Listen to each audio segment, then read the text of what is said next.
Welcome to the Embodiment Podcast. This show is for you if you see the body as more than a brain taxi. It's for people interested in coming home to the body as a holistic aspect of who we are and how we live. Episodes contain practical tips, exercises you can take away, and interviews with embodiment specialists from around the world. I'm your host, Mark Walsh. On the show today, Michael Kern. So Michael, I know through, he was founding the Breath of Life conference, and he's extremely well known in the craniosacral therapy world. This is a form of bodywork he'll talk about. He's founder of the Craniosacral Educational Trust. He has a book out, Wisdom in the Body, the Craniosacral Approach to Essential Health. And this has been translated into 10 languages. He's really one of the pioneering people for what's called the Biodynamic Craniosacral Therapy approach. Teaches all over the world. He was a senior tutor at the College of Osteopaths and the University of Westminster. Lots and lots more we could say, but Michael, welcome. Hey, many thanks, Mark. It's a great pleasure. Lovely to see you here. So before we get into craniosacral therapy, maybe you could say a little bit about your personal journey. So how did you get interested in the body and bodywork and this kind of area? I would say probably through desperation. In a very transitionary time in my life when I'd dropped out of university, was really at a loose end, not knowing which direction to go. And I experienced some of this work as a client, and it was very, very important for me just as part of helping me get a little bit more in touch with myself and starting to let go of some quite deep-seated patterns that I think I was quite stuck in at that time.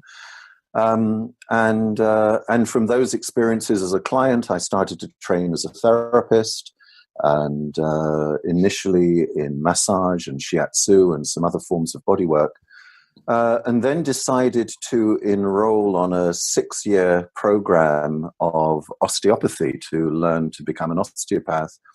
And craniosacral work was part of that training as well. And so that was my first experience to learn how to practice it as a therapist, as a practitioner.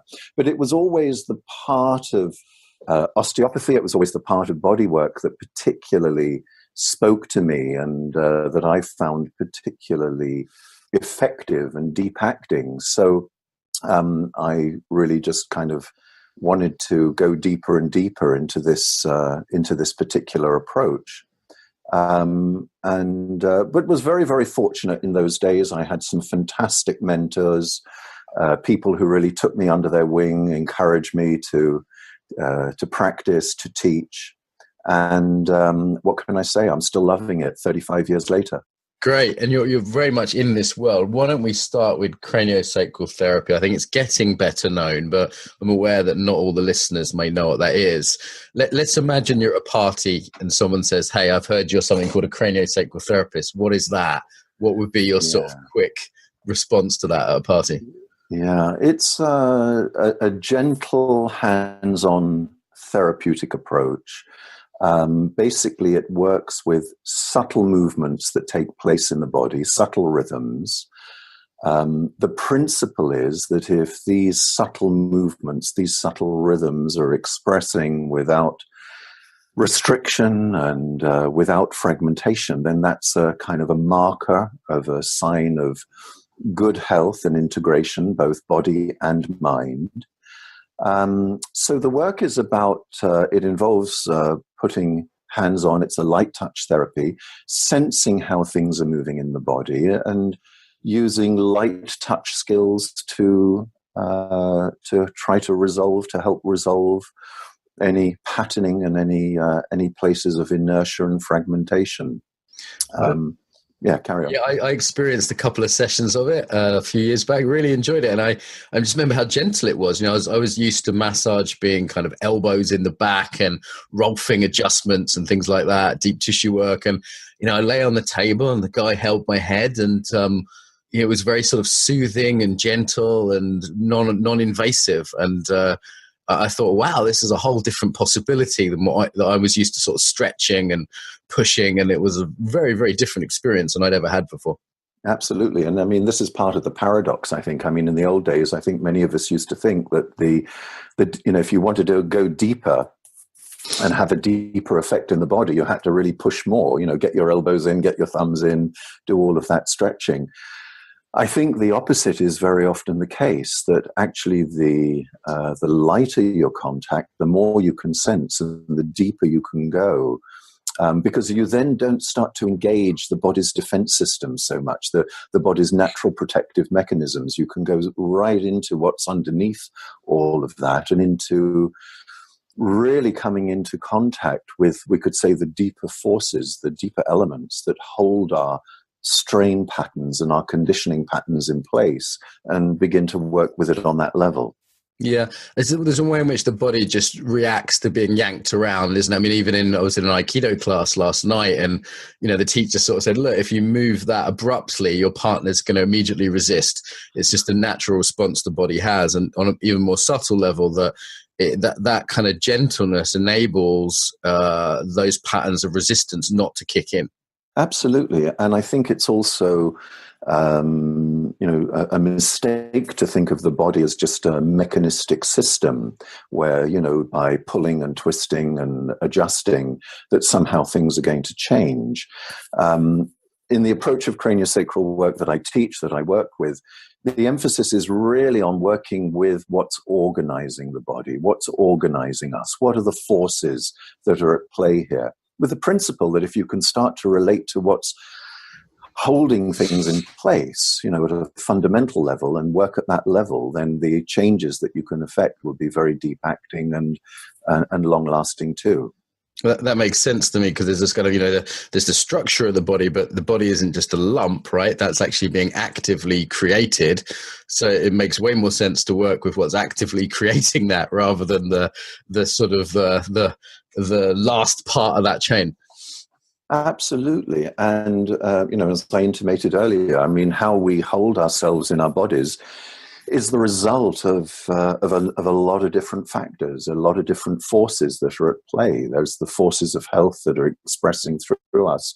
One of the principles within this work is that health is ever present. We're always, no matter what conditions are there, we're always seeking health. There's always something within us that is seeking to find the best possible balance, the best possible health.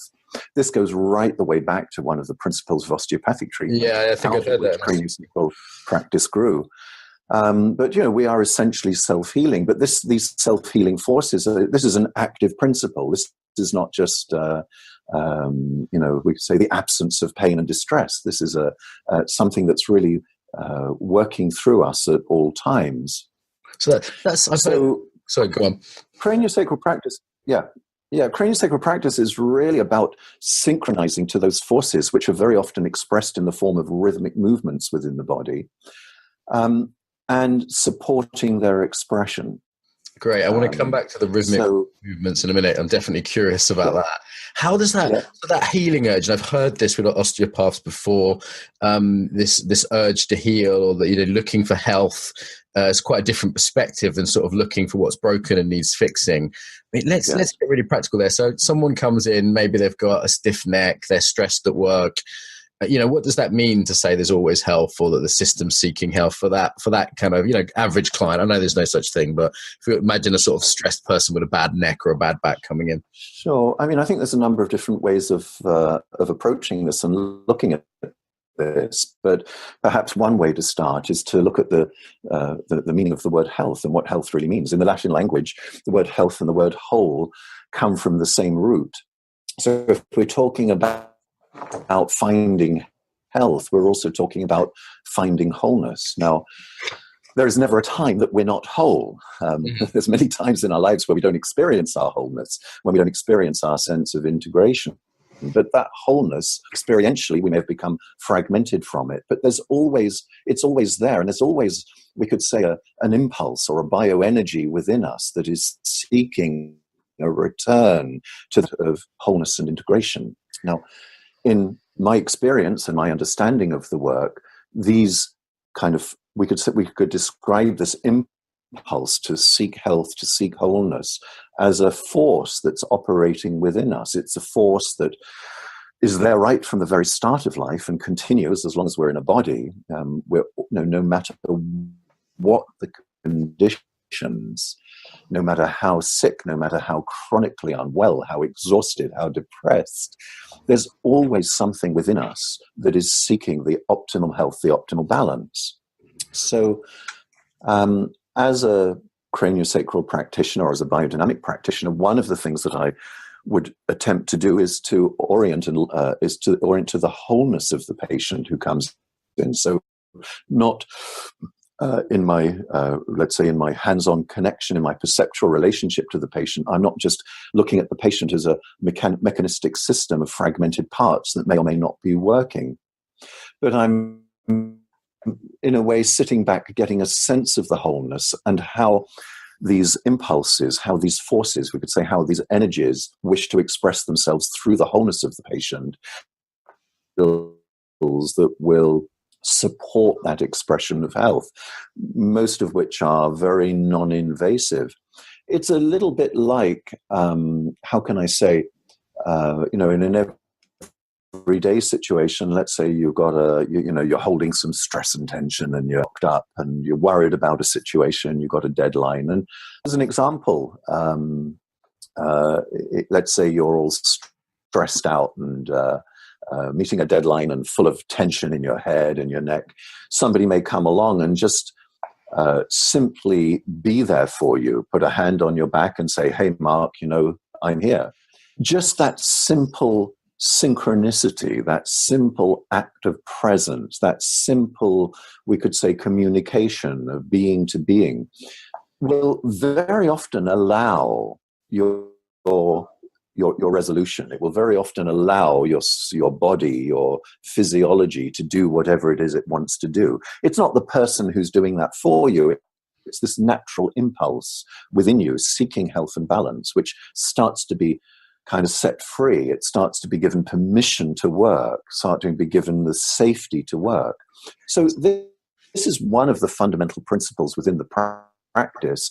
It involves a deep commitment, I would say, on behalf of the practitioner to be present with the people who are working with, to be able to orient to the health and the wholeness of what wants to move, how things want to start to express, how things want to start to shift, and to follow that rather than directing it or trying to kind of manipulate it. Because the bottom line is our physiologies carry a deep intelligence that knows far better than we do what it needs to do in order to heal.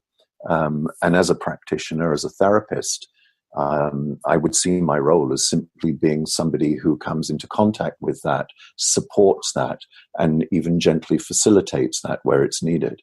Yeah, and definitely that someone just putting a hand on you with what could be called, I guess, loving presence, paying full attention in a kind of caring way. I've often wondered when I've had body work, like how much of that was a part of it rather than the technique they were doing. It almost seems like the technique's irrelevant. I wouldn't go quite so far, but it definitely seems like it's a big chunk of the success of any body work I've had has been about the practitioner's presence. Yeah, well, it's absolutely huge. I mean, I think both are important, but this is absolutely fundamental. I remember Carl Jung was once quoted as saying that he would rather go to the right therapist practicing the wrong techniques than to the wrong therapist practicing the right techniques. Yeah, there is a study of therapists that shows they're trying to do a study on the most effective form of therapy, psychological therapy, and they found out that it was entirely dependent upon the quality of the relationship. And they couldn't actually pick it. The variable of the type of therapy was actually quite minor compared to the variable of the quality of the relationship. Absolutely. And I think one of the things that we pay a great deal of attention to, certainly in our trainings and in our practice, is developing the therapeutic relationship in such a way that it can support this natural expression of health. And this is absolutely fundamental. Yeah. And come back to this idea of rhythms then. So I know there are some fairly sort of sophisticated ideas of biorhythms in your work. So can you say something about that? Yes. I mean, maybe to just go back a little bit historically to how this work developed. The work comes from, was initially developed by an American osteopath called William Sutherland. And he was a final year student of osteopathy around the turn of the last century. This was the year 1900, 1901. And was in his college laboratory examining a set of disarticulated cranial bones. These are bones that had been separated. And he was examining the sutures of these bones and basically had a revelation. And these are his words. He described it quite poetically later. He said, a thought struck me like a blinding flash of light. These bones are beveled like the gills of a fish, designed for a respiratory movement. So he was examining these very specialized articulations within the head and had this insight, this realization that these bones are designed for movement. Now, up until that time in Western medicine, these kinds of things were not recognized. He took the idea back to his college professors, and they kind of dismissed his idea. But he couldn't get this idea out of his head, so he started to do various experiments on himself, and realized within a short period of time that actually there are rhythmic movements, subtle rhythmic movements that express not only through the head, that up until that time had not been previously recorded, but actually expressed throughout the whole body. And he started, one of the things that Sutherland had was a very highly developed sense of touch, of palpation. He would be able to put his hands on his patients and sense how things could be moving at a subtle level. And he began to feel directly these rhythms expressing within the body, and also the places where the rhythms are not expressing. So he started to explore and develop a series of skills and techniques to help to restore this motion, and found himself getting results with patients with, whom nobody else was getting good results for. He kind of became known as that strange doctor down the road who don't know quite what he's doing. He's doing some kind of weird stuff, but he's getting great results. And he was getting more and more referrals from all the doctors and practitioners around him as he started to develop this reputation. So he was the person who basically drew our attention to the fact that there are subtle rhythms in the body, although some of this does come into some quite ancient practices of in Ayurvedic medicine, in Tibetan medicine as well, have recognized the presence of subtle winds that move through the body. But Sutherland, spent about 35 years investigating, experimenting with these findings before he actually started to teach this work and go public on it. But one of the things that he also discovered a little bit later in his career, that there isn't just one rhythm, there are a number of rhythms. There are sort of rhythms within rhythms within rhythms, which brought him to an understanding that essentially nature, life, the natural world in which we're part of, it expresses itself in the form of rhythmic motion. We are part of the natural world. That rhythmic movement moves through us, affects us, is expressed within us, and is absolutely key to how we function in health and wholeness in relation to the natural world and in relation to our own inner nature. Mm-hmm. And these rhythms, it's like, so we have, pulse, we have breathing rhythm. Is this conceptualized as a physical rhythm on that kind of level within the cerebral fluid, or is it something more like a kind of, what acupuncturists might talk about as sort of something more subtle that's flowing through the body? Well, I think the beauty of craniosacral practice is that it's both. There have been physical rhythms that have been identified, that have been measured, and it's not only within the cerebrospinal fluid, although the cerebrospinal fluid has a key role to play. But it's actually within all living tissues. The principle is that basically life is expressed as motion. All living tissues express motion. Very, very simple. If you want to determine whether an organism is alive or dead, it's very easy. There's a surefire test. Have a look, see if it moves. If it moves, it's alive. It's dead. But it's not just a question of is it dead or alive. There's also some kind of, let's say, some kind of middle ground. It's how the organism is moving. This will have key influences on how that organism is able to function. Okay. So there are physical movements that have been identified. These are separate movements, we could say. I mean, they're interconnected to the other rhythms of the body, such as lung breathing and heartbeat, the cardiovascular pulse. But it is another kind of rhythmic movement. These tend to be slower rhythmic movements, but they have been measured through sensitive strain gauges, being linked up to somebody's head, etc. But the movements are minuscule. For example, the most, not the least, the most movement that has ever been measured within a cranial bone has been something called 4 microns. And 4 microns is about the width of an average sheet of paper. Now, that's the most that has ever been measured. So we're really talking about micro motion. So you're actually feeling this when you've got a patient on your table, you've got your hands on their skull, and you're feeling this. Absolutely, that's right. And we're blessed with these wonderful instruments, our hands that are absolutely replete with sensory nerve endings, with proprioceptive nerve endings, with a whole range of faculties, both physical and probably non-physical as well, through which we're able to sense. The hands can sense these movements. We can learn how to listen to these movements. We can learn how to sense them, and we can learn how to work with them.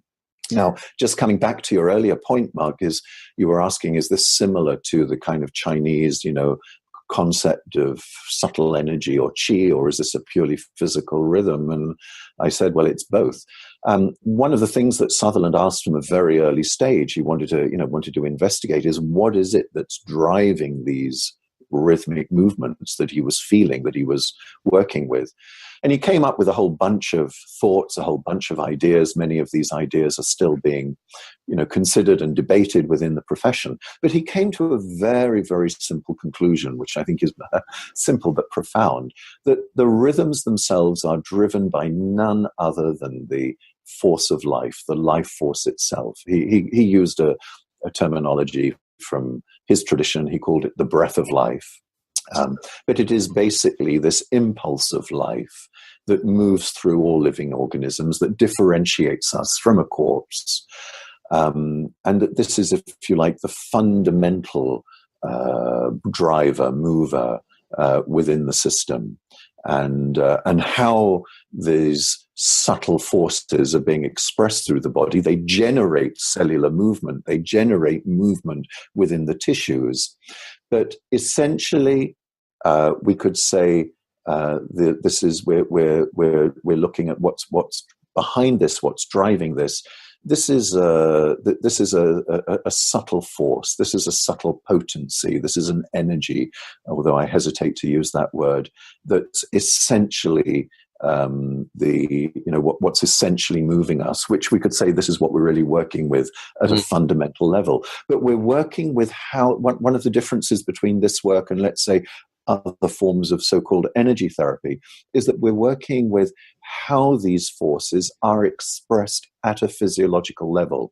So you can put your hands on a bone, on a tissue, on an organ, and sense how these forces are being expressed through. It's not just an energy therapy, but it's also not just a body therapy. Okay, so that is unique as far as I know. That's that kind of interaction between those two, as it were. There's some people just kind of moving the bones around, and there's some people who are, or at least claim to be, kind of moving the energy of the body around. And you're right on that interaction.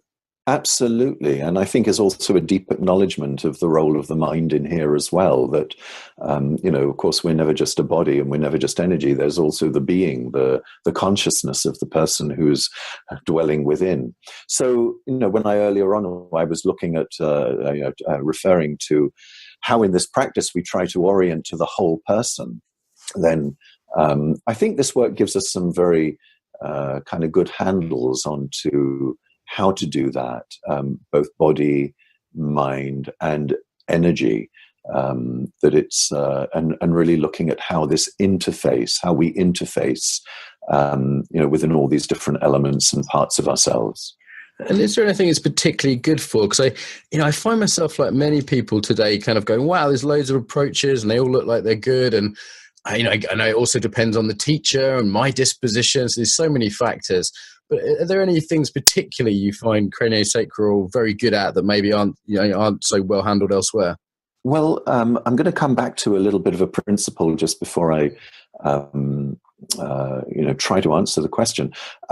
One of the things that Sutherland found in the early stages is that when he was resolving these kind of places of restriction to the expression of these subtle rhythmic movements, people were getting better from a wide range of different conditions, not just kind of their neck aches and their back aches and whatever it was, but, their heart condition, their, whatever it is, their liver problem, their, all kinds of different things like this. And so one of the, let's say, the understandings that I think we're developing within this field is that these rhythms in some way are carrying some kind of organizing principle, some kind of organizing force into the body. So when these movements are able to express themselves with kind of fullness and balance and symmetry, the cells and tissues of the body are getting fundamentally nourished with this organizing force, with this organizing principle, and consequently we function to, let's say, in accordance with our optimum health. So in a way, I can tell you, people will come in very typically into, to see somebody like me for, headaches and backaches and stress-related problems. But the practice is in no way limited to that, because if we're able to encourage these expressions of health, this expression of order and balance in the body, actually, there's no limit to what you can work with. I'm not making sort of wild and wanting to make, wild and unrealistic claims for what this work can do and can't do. But there is actually no limit. I'll give you an example.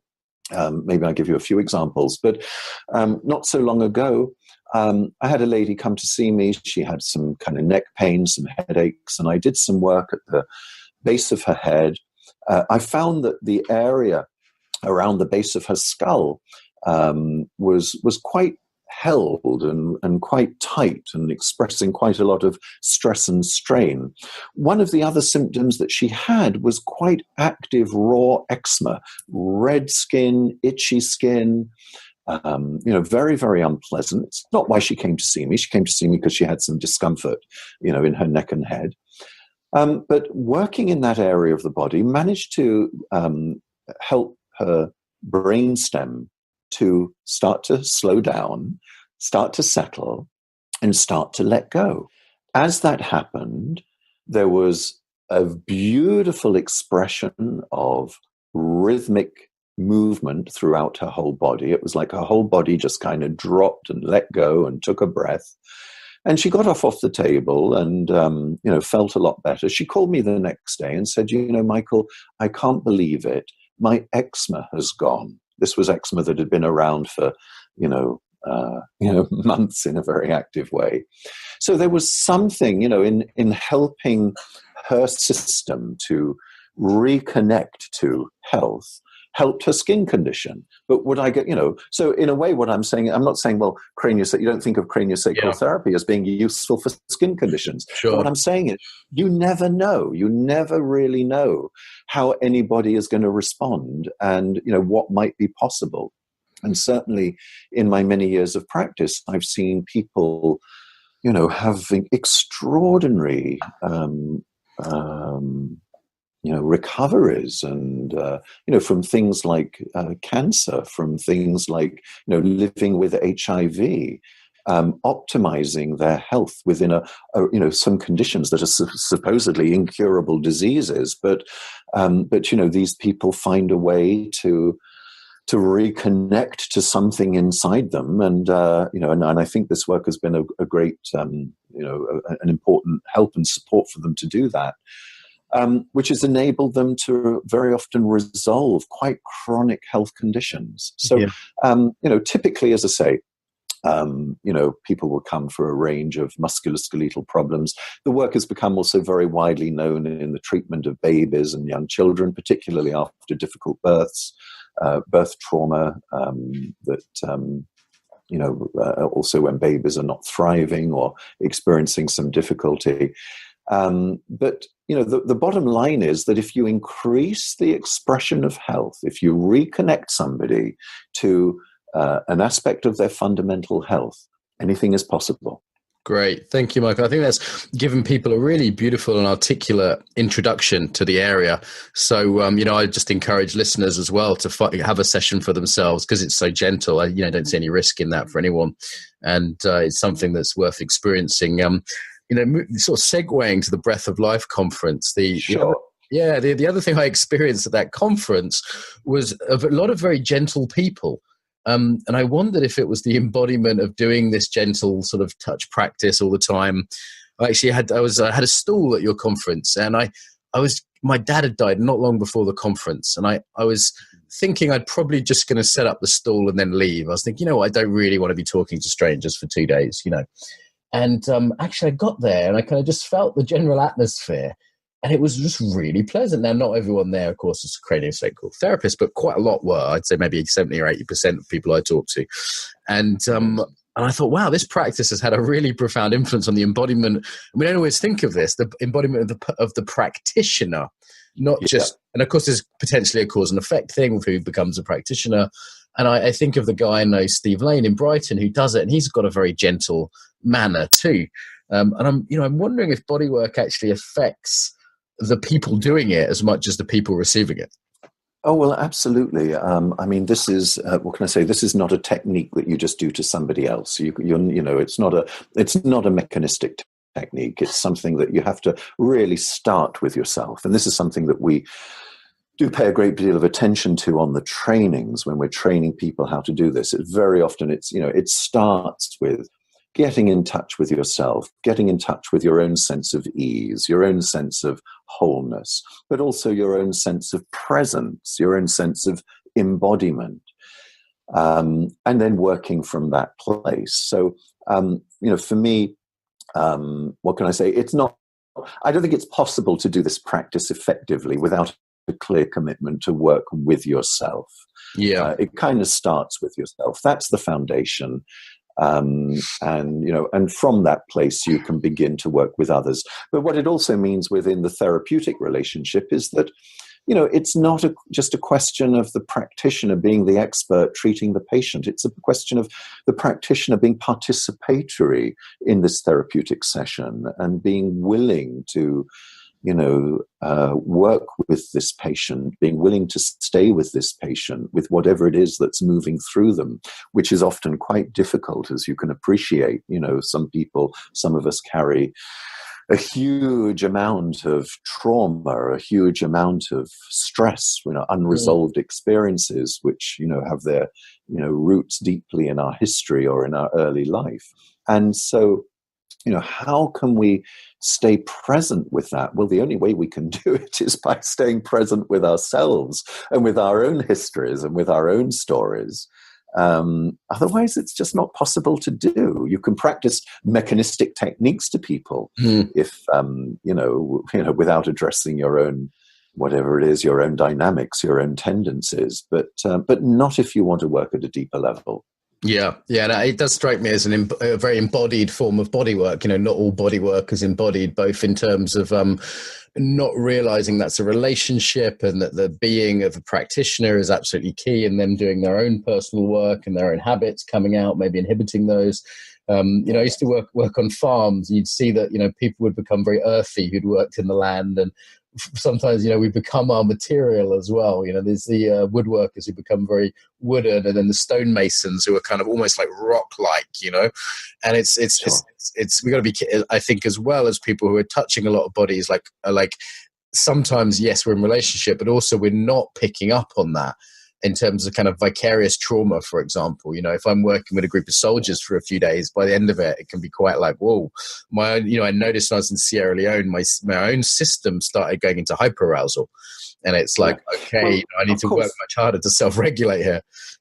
Absolutely. And, there's bound to be times, if we're working, in those kind of areas. I mean, if you're not going to be touched by the people who you're working with, then there's probably, that's probably not normal. I mean, I think, having some of that vulnerability and some of that openness is also key in any kind of empathetic relationship.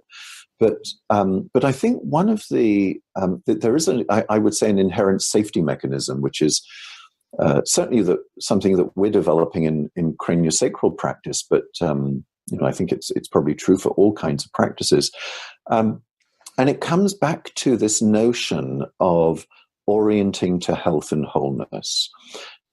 Everybody's got issues, everybody's got problems, everybody's got stresses, everybody's got something that's unresolved. We've all got some degree of fragmentation going on somewhere within us, and if we try to kind of get in there and work with that, that can often be quite heavy, that can be quite hard work. But if we can find a way to synchronize, not to what is wrong, but to what is actually working within that individual, what is actually functioning within them. And one of the things that's functioning in them are these rhythmic expressions of life.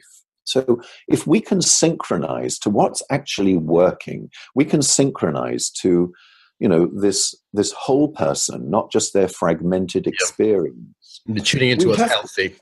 Exactly. A lot safer as a practitioner, isn't it? It's safer as a practitioner. Yep. We become, I call ourselves, you become what I call a Teflon practitioner. You're non-stick. You can get into all kinds of difficult dynamics and difficult situations, but there's a connection to health. There's a connection to wholeness. There's a connection to okayness that has to be there, which is kind of your anchor, which enables you to go into a situation, work with it, but you then don't also become part of the problem. You become part of the solution. Nice. So developing those skills, developing that kind of connection and perceptual orientation, first to ourselves, then to our patients, I think is a fantastic skill to develop. It's something certainly we take a great deal of time working with our practitioners, developing these skills for themselves, as we're learning the therapeutic skills of craniosacral work. So, Michael, I want to spend a little time on the conference now. You've been, sure. This is fairly big conference. How many people were there this year? Well, we had 9 days of events this year. There was a 2-day conference followed by 7 days of workshops. The hall took around 400 people, something like that. The conference was actually sold out, I think, a couple of months before it began. So there were about 400 people in the hall. But when we look at the people who attended across all 9 days, obviously some people attended a number of events, but I think it was around 1,200 people, something like that. Fantastic. And you've been going for quite a few years as well, right? Oh, yes, absolutely. I think it's something like 17 years now. Blimey. And if you just for those people that don't know, this is a conference. It's a little bit loaded towards the sort of craniosacral and the osteopath end, but there's all kinds of speakers there. Like this year, there was Bezel Van der Kolk, who's well known for trauma. Gabor Mate was my highlight from this year. I really enjoyed. He was great. Yeah, you have people from HeartMath in. You've had Gabrielle Roth in the past from We'Re, which is totally different.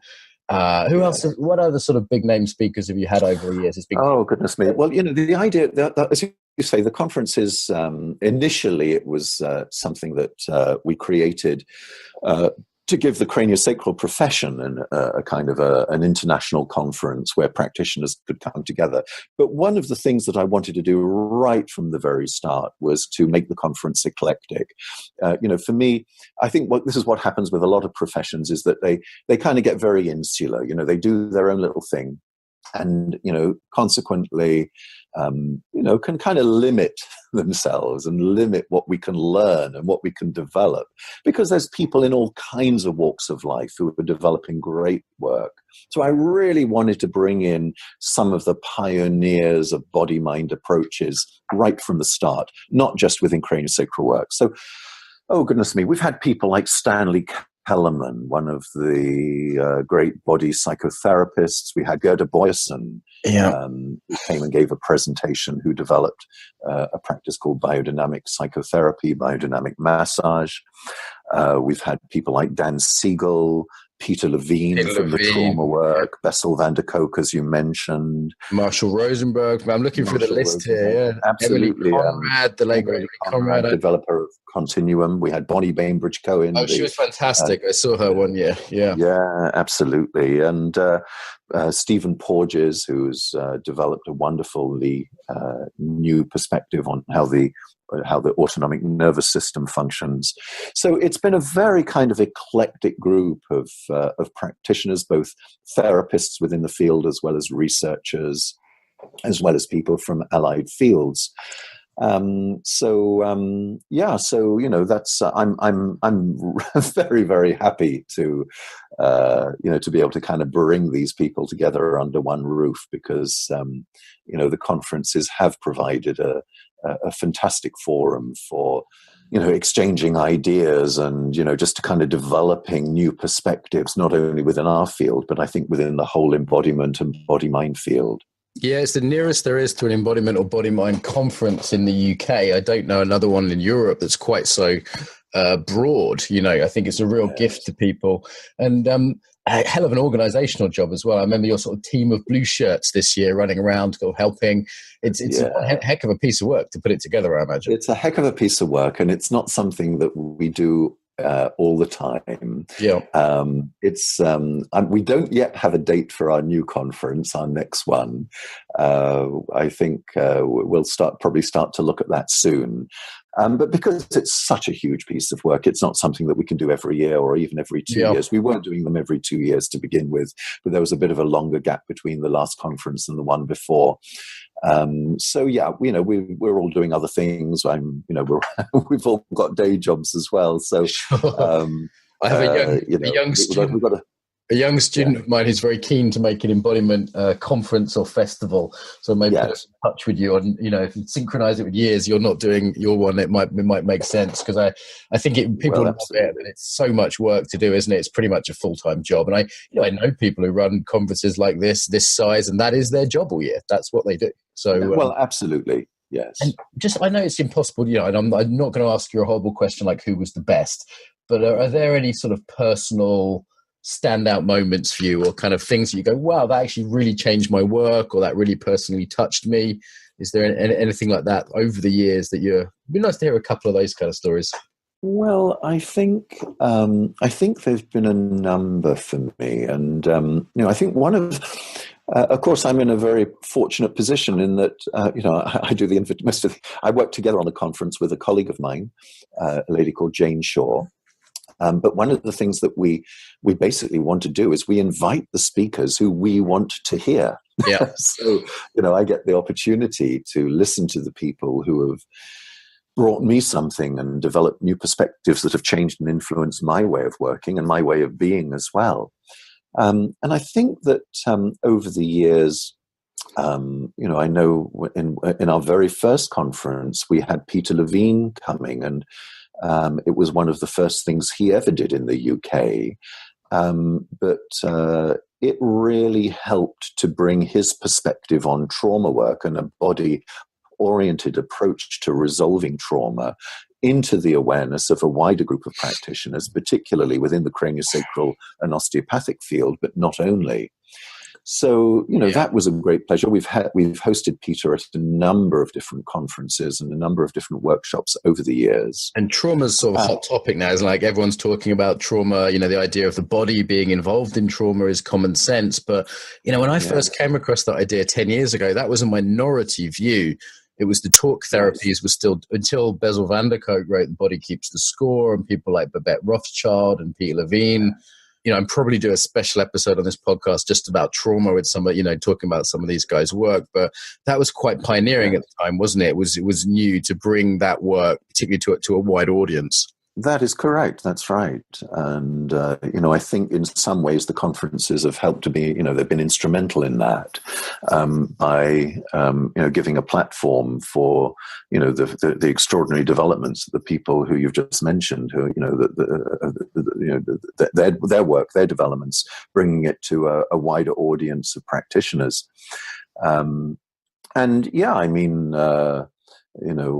What we know now is that is trauma is a physiological process. It's a physiological experience, and if you're engaged in embodiment practices and body-oriented therapies, you are going to sooner or later start to connect with and contact some of those unresolved traumatic experiences. Yeah. And, trauma is also one of the things I've realized over the years. Trauma is not just something that happens to other people. I mean, we all, we could describe trauma as anything that's overwhelming. And, and I suspect that all of us at certain stages in our lives have experienced trauma, whether it's been through prenatal experience, because this process begins right begins right at the start of life, at conception, not just in birth and early life. It goes right the way back. Now there's a lot of evidence showing that our prenatal experiences go to shape our health and well-being throughout the whole of our lives. But then, there's our prenatal experience, there's our birth experience, there's our early childhood experience. And, whether it be a trauma or whether it be a bullying teacher or a neglectful parent or whatever it might be, these experiences get registered in the body. Mm-hmm. So it's very important, we feel that if you're going to be touching people, working with people in this field, in a therapeutic setting, that you have to have some skills to know how to work with what comes up. Yeah. I mean, basic education is it's just being responsible, isn't it? I say to the life coaches or the yoga teachers I teach who are doing far less kind of hands-on work, but I say, look, you are going to be working with traumatized people because it's just so much the population has had those overwhelming experiences. And at the very least, you need some basic trauma education. You need to be able to self-regulate. You need to be able to refer on to people that, where it's situations you can't handle. And that's becoming more common now, even in places like yoga, which were quite blind to trauma until quite recently. I'm pleased by that. And the thing I noticed in the conference this year is there's the individual sort of perspective on trauma, but what I've seen now is the sort of placing it in the social context. You had speakers openly talking about the president. Talking about politics. You had speakers, Gabor Mate talking about inequality. And it particularly those that have a European perspective, I think, the Americans, I see, as slightly more individualistically minded, seeing not only trauma, but the social context from which that trauma is coming from. And that seemed to me to be a sort of new trend in the embodiment world. Yes, that's right. And, it's, I think as you mentioned, I mean, Gabor was so articulate at the conference in expressing this, that, of course, we're not isolated. We're systems within systems within systems. We're part of a family unit, which is part of a wider field, which is part of an even wider field. And it all plays into us. It all has an influence. So, and now we're starting to understand that. We're starting to appreciate that, we are, there are many forces that go to shape how we function. It's not just a body on a table, is it, Michael? It's not just a body on a table. And a history of a culture and trauma in past generations and a history of poverty, or, my wife's family coming from Ukraine, which had famine, and there's all that stuff that's in the room. And it's there, but the other piece of this, which is also, I think, very important to say at this point, is that it's all there, but it's all there, how can I say, in the present moment, in the present time. It's not a question of going back into history, back into, regressing into our childhood or into our, previous times or generational trauma. It's about just appreciating that we, as we are these days, are shaped by a number of different forces that include all of the things that you've said. But this is how we are in the present moment. Yeah, and the body's always now. It's now. This is the thing, and it's about, and this is where, coming into relationship with our bodies, and coming into relationship with sensation, and coming into relationship with, with where we are right now, is the starting point for a therapeutic process that's going to resolve these kinds of issues. It's about being with these things as they are in our lives at the moment. And like you, I'm in this fortunate position to be able to talk to the people I really want to talk to. And, I'm reaching out with the podcast, and this will be listened to by about 1,000 people within a week of it being out. But if current numbers are accurate, so it's difficult to guess with podcasts, but it looks like about 1,000 would be the initial audience, and maybe 10,000 by the end of the year. If the sort of figures keep going the way they're going. So it's like, on the one hand, wow, we can get it out to all these people, which is fantastic. But on the other hand, it's like, hey, I just want to talk to Michael. It's like, is there anyone on your sort of hit list for future conferences you're thinking, I'd really like to talk to them right now? I've got a few, but I'm going to be a little bit cagey, because I don't want to say, because they may well turn us down. So, until we've got, but yeah, there's a few people I'd like to get. There's a few people who we've approached, and for whatever reason we haven't been able to get them yet. But I imagine there's an art to that. But let's see. That's one for a private conversation, maybe. The art of approaching well-known teachers. I love the model you have, though. It seems with the workshops, it seems to be something that works financially and works as a system, which is great. Any other people that sort of in the past that you think, wow, that was really special? Well, we've had, as I say, we had people like Emily Conrad, the developer of Continuum Work, who was absolutely delightful, who has developed this, beautiful, gentle movement practice, encouraging fluidic movement within the body, returning, we could say, to our fluid origins, which is very resonant with the kind of craniosacral practice that we work with as well, because it's we're also working with fluid movements in the body. We had, as you mentioned earlier, Gabrielle Roth, who was an absolute delight, who actually came to the conference because she came to me as a client. I can say this because normally these things are confidential, but she's she's spoken about this in public many times. And so she experienced the work and really loved it. And I think it was a trigger for a number of different things that supported her in her journey and in the development of her work. So it was, absolutely beautiful to have Gabrielle there. And a lot in common with the idea of rhythm. We had Adam Barley on, who's a senior Biorhythms teacher trained by Gabrielle. Yes. And, he was talking about a lot of the same things you're talking about from a dance point of view. Yes. And, the other thing also, and I really appreciated this in Gabrielle's work, but it's something that comes very much into our practice. Of course, we're working with movement, we're working with rhythm. But there's also, we could say, an appreciation, not just an intellectual appreciation, but hopefully an experiential appreciation of what it is that lies behind the rhythms, what's behind the movement. And then we start to move into the realms of what is the ground of those movements, and we could say the place of stillness, the place of spaciousness. That is also inherent within us as a ground from which we could say we function, from which life and motion emerge, from which we express all our thoughts, feelings, physiological activities. But behind all of that, prior to all of that, there is also this domain, we could say, or realm of stillness and spaciousness.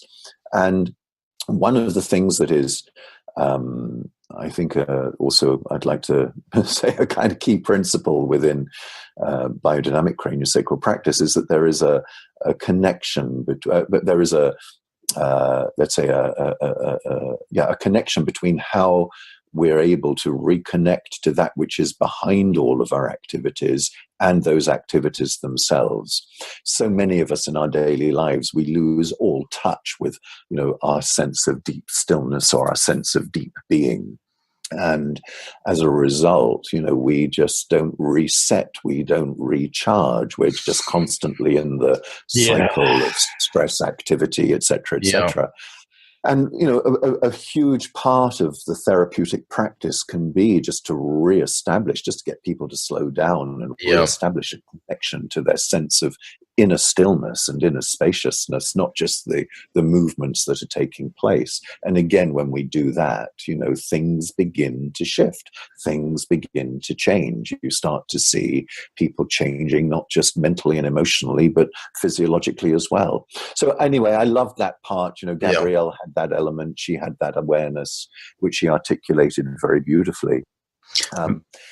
I remember one time I was getting acupuncture and I was incredibly busy and I had to lay down, of course, with needles in my back. I couldn't really move. And I thought, well, if nothing else, I'm just laying down still for an hour with nothing to do, which is really rare for me. I was working with the NHS a couple of days ago in a small town not far from here. And, I did a little 3-minute meditation. I thought, I do 3 minutes, that shouldn't be a problem for anyone. And there was one guy who was like, that was so hard for me. He's like, I never sit still for 3 minutes. And I was like, wow, it's a hell of a life, 3 minutes, Yeah, absolutely. And Mark, it is hugely difficult for a lot of people to do that. It was a real challenge. Come down, as you say, to lie down on a treatment table and to be still, and in craniosacral practice, it's often half an hour, even longer, where somebody is just lying still and, the practitioner's got their hands. This can be quite challenging, but this is the exploration. It's about working with that, and it's about working with what comes up.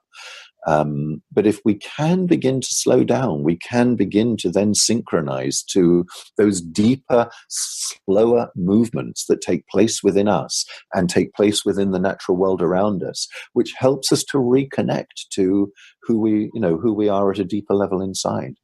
I think that's a nice place to start, bringing it to a close. Do you have, before we ask about resources, do you have any kind of final message about the body to pass on, or perhaps a practice to offer people out there who are listening to this as they go about their business? Well, it's a hard question to answer because there's so many elements. I think one of the things I would say is so many people in our day and age treat their bodies as an enemy, as something to control, to drive, to suppress, to, whatever, to manage. And I think over the time that I've been doing this work, more and more I've been appreciating the profound intelligence that is within our bodies. And, we say, I'm sure you've heard this expression before, the body never lies. We lie, the body never lies. So, if the body is manifesting, stresses, strains, conditions, it's still doing the best it can. It's not something to be beaten, forced, or manipulated back into shape. It's actually something to be listened to and treated with the utmost respect. So I would say the best advice I can give any of your listeners as well as practitioners is listen to your body. It won't lead you astray. I will lead you astray. All the experts will lead you astray. But your body will not lead you astray. So fundamentally, if we can come back into relationship with our bodies, with our body sensations, we don't necessarily need to understand it. We don't need to have an intellectual understanding of why we're holding stress or tension, let's say, in our neck or in our back. But if we can listen to it, pay attention to it, and listen to what the body itself wants to do with that, we can begin to resolve it. But of course, in order to do that, we sometimes need support. It's sometimes a difficult thing to do by ourselves. And so having the support of another human being who can be there, put hands with you, work with skills, through not just through, it could be any kind of therapeutic approach could be, could be effective. If it's done in the right way, but finding the support that suits you is also critical. Thank you. And in terms of finding out more about your stuff, this cranio.co.uk, right, is the site. Yes.